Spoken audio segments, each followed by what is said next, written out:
대선 후보는 처음이지만은 대선 자체는 많이 경험해 봤습니다. 그렇기 때문에 지금 시점에서 무엇을 해야 될지 알고 있고 또 무엇이 국민들이 바라는 바인지 잘 알고 있다고 생각합니다. 그래서 앞으로 여기 언론인분들도 개혁신당에 대한 많은 관심 부탁드리겠습니다. 혹시 질문 있으시면 받겠습니다. 혹시 비공개 회의 때 어떤 논의를 진행하셨나요? 우리 사무처 당직자들 포함해서 개혁신당의 모든 구성원들이 앞으로 60일 동안은 대선에 매진해야 된다라는 이야기가 있었고요. 그리고 무엇보다도 이 선거에 우리 당의 운명이 달려있다라는 내용을 우리끼리 공유했습니다. 저도 거기에 공감하고 실제로 개혁신당은 아까 제가 전체 발언에서 얘기한 것처럼 대한민국의 보수라는 그 세력이 박근혜 대통령에 의해서 두 번째로 임기를 마치지 못하는 대통령을 지금 만들었습니다. 그런데 이 원인은 자명합니다. 결국 민심을 외면하고 강경보수의 목소리에만 소구하려고 했기 때문이다. 이렇게 말씀드리겠습니다. 그래서 저는 국민의힘 같은 경우에 덩어리는 크지만 앞으로도 그 관성에서 벗어나지 못할 것이다 라는 생각을 하고 있습니다. 그렇기 때문에 개혁신당이 이런 정치 문화를 일신하고 올바른 제대로 된 보수의 길을 보여주는 것들에서 상당한 책임감과 역할이 있다 생각하고 그 대선 후보로서 그것에 대한 제 책임감을 강하게 느끼고 있습니다. 네, 또 혹시 질문 있으신가요? 네. 대표님 앞서 너무 성급하게 대선 후보 선출한 거 아니냐고 했던 우려가 지금 강점으로 좀 변하는 느낌인데요. 네. 향후 대선 후보 그 행보를 하실 때 어떤 것에 좀 강점을 주실 건지랑 그리고 군소정당 대선 후보로서 어떤 전략을 가지고 그 대선 캠페인 주도해 나갈 것인지. 네, 좋은 질문입니다. 제가 사실 대선 후보를 저희가 조기에 결정해야 된다라고 했던 것은 다가오는 조기 대선이 대한민국의 운명에 굉장히 중요하기 때문에 정책부터 여러 가지 전략까지 미리 준비하지 않으면 60일로는 시간이 부족하다는 판단이 개혁신당 내에 있었습니다.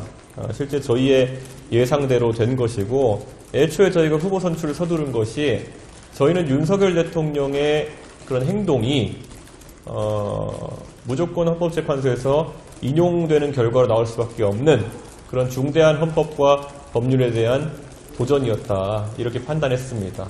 이 판단을 일찍 했다는 것이 사실 지금까지 조롱의 대상이 되기도 하고 그리고 또 공격의 대상이 되기도 했지만은 개혁신당이 하는 많은 일들이 항상 초기에는 성급하다 아니면은 왜 저러냐 이런 얘기를 들으면서도 종국에 가서는 맞는 말로 판단되는 경우가 많습니다. 그만큼 대한민국의 미래에 대해서도 저희는 선제적이고 합리적인 예측을 통해 가지고 좀 더 나은 정치의 모습을 말씀드리겠습니다. 항상 대세 추종적인 정치를 하는 사람들은 결코 미래를 바꾸지 못합니다. 네. 또 혹시 질문 있으신가요? 네. 지역 방문 일정이나 좀 구체적으로 일정 같은 게 있어요? 저는 지역 방문 일정도 이제 저희가 활발히 진행할 텐데요. 지금 우선 제가 봤을 때는 영남 지역의 민심이라는 것이 크게 요동칠 가능성이 있습니다. 왜냐하면 무엇보다도 윤석열 대통령이나 보수 진영에 대한 지지를 견고하고 강하게 가져갔지만 그에 따른 배신감만 더 커진 그런 상황입니다. 그렇기 때문에 새로운 어떤 보수에 대한 기대감을 살리고 그분들이 잘못한 것이 아니다. 결국 잘못한 것은 그들의 마음과 그들의 진정성을 이용해 먹은 구태 정치인들이다라는 점을 알리기 위해서 노력하겠습니다. 네.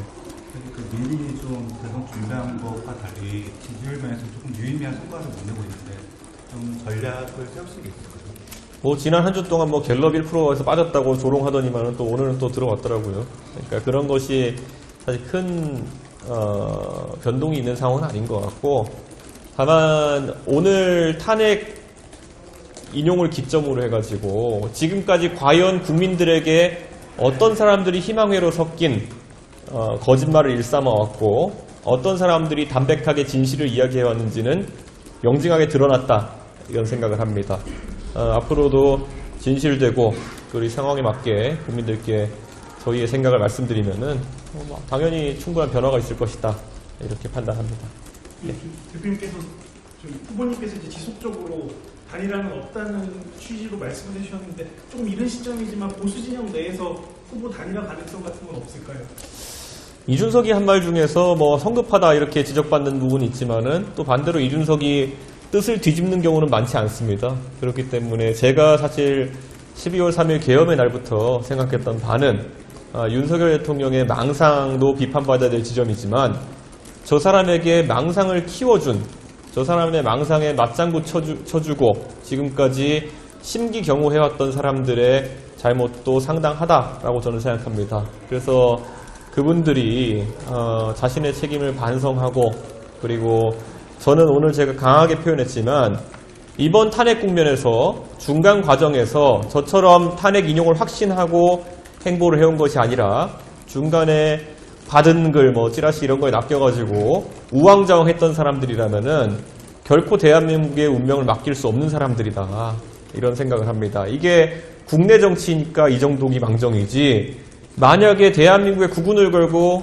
해외 정치에서 이런 판단을 해야 되는데 정확하지 않은 정보력과 그리고 나풀거리는 그런 마음으로 판단을 했다면은 국익에 큰 저해가 될 수도 있는 그런 판단들일 겁니다. 그렇기 때문에 저는 그 정도도 판단하지 못하는 사람들이 대한민국 정치의 미래를 담당할 수는 없다. 그래서 저는 그분들이 이제는 물러나야 된다라는 판단하고 있고요. 제가 물러나라고 한 세력에게 연대를 요청하기는 참 어려울 것 같습니다. 혹시 질문 있으시다면? 보수 진영에서 아직 후보를 좀 못 정했다 이런 여론조사도 같은데 이러면 좀 어떻게? 예. 어떤 상황? 간단히 말씀드리면 보수 진영은 박근혜 이후로 김종인, 이준석이 함께했을 때만 이겼습니다. 예. 그거는 김종인, 이준석이 거꾸로 많은 욕을 먹었던 지점도 있지만은 그거야말로 이기는 길이 무엇인지 알았기 때문에 욕을 먹을 걸 감수하면서도 책임감을 바탕으로 해서 정치를 했기 때문입니다.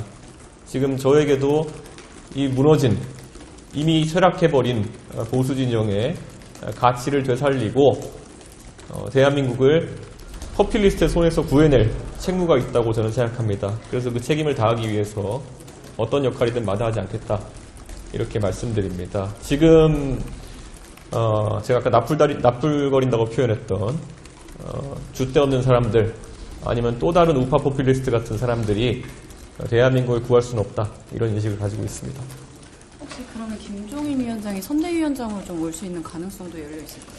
김종인 위원장은 뭐 항상 저희 당을 지근거리에서 지원해주고 계시기 때문에 지금 단계에서 선대위원장을 저희가 모시고 발표하지는 않겠지만 당연히 이어지는 대선 과정에서 저희가 모시고 도움을 요청할 기회가 있을 것이다, 이렇게 생각합니다. 지금은 선거 초기에는 저희가 필요한 준비 과정을 마치고 우선 신속하게 움직이는 것을 저희가 주안점에 두고 있습니다. 예. 오늘 이재명 대표가 입장 발표하면서 대권에 대해서 언급은 안 했거든요. 어떻게 보시는지? 저는 이재명 대표가 대선에 나올 것이라고 확신하고 무엇보다도 가장 유력한 경쟁자 중에 하나라고 생각합니다. 하지만 제가 이야기했던 것처럼 지난 4년 가까이, 3년 가까이 이재명과 윤석열의 검투사 정치 대립은 국민들에게 다시 기억하고 싶지 않은 악몽일 겁니다. 누군가를 감옥에 넣으려고 하고 누군가를 또 방탄하려고 하고 뭐 이런 생산성 없는 정치 속에서 대한민국이 멍들어갔습니다. 이제 어제 사실 트럼프 대통령이 굉장히 충격적인 26%의 상호 관세를 발표하면서 빨리 우리는 조기 대선을 마무리하고 글로벌 환경에서의 대한민국의 국익을 지켜내야 될 책무가 있습니다. 저는 이재명 대표 같은 구시대를 상징하는 정치인이 그런 역량이 있다고 보지 않습니다. 그래서 그분이 이번 대선에서 그분에게 한계성을 드러낼 것이라 생각합니다. 예. 아까 좀 신속하게 네.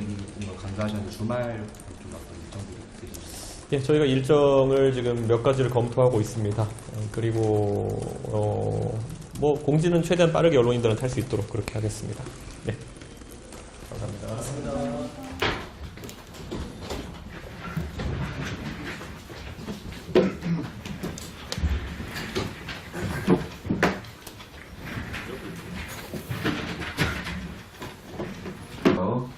이준석 대통령 후보 말씀 있겠습니다.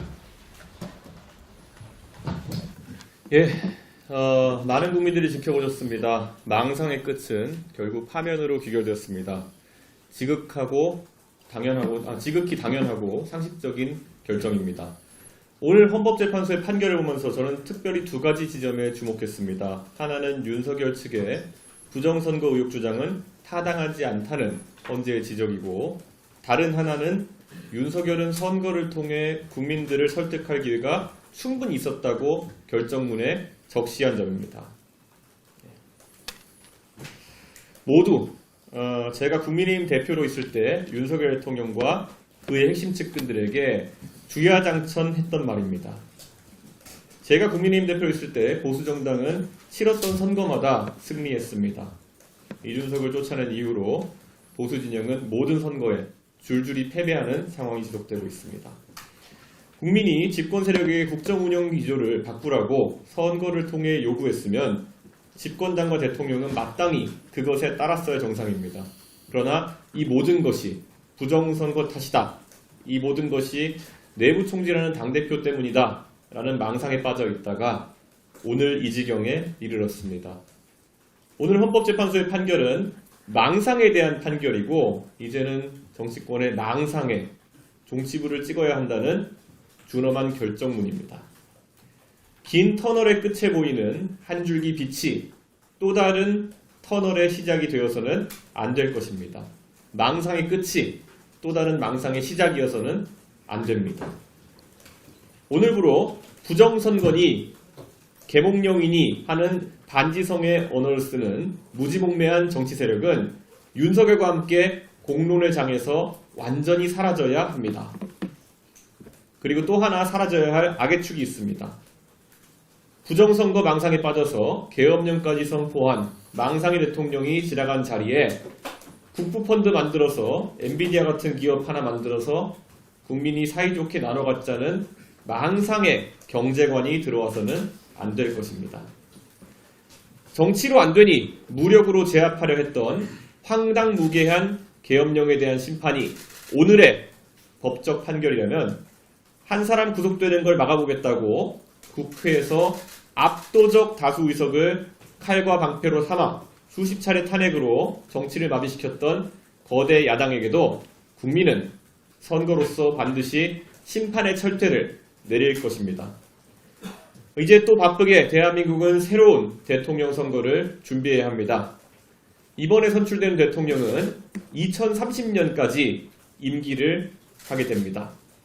이번에는 부디 임기를 마칠 수 있는 안정적인 대통령, 사법적 논란이 소지가 없는 깨끗한 대통령을 선출해야 할 것입니다. 2030년에는 우리의 모습이 어떻게 바뀌어 있을지 희망의 미래를 보여줄 수 있는 대통령을 선출해야 할 것입니다. 저는 개혁신당의 대통령 후보로 선출된 자로서 맡은 바 소임을 다하겠습니다.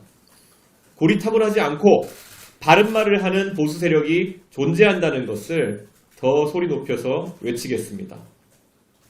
저는 계엄 초기부터 우왕좌왕하지 않고 탄핵에 대한 확신을 이야기해왔습니다.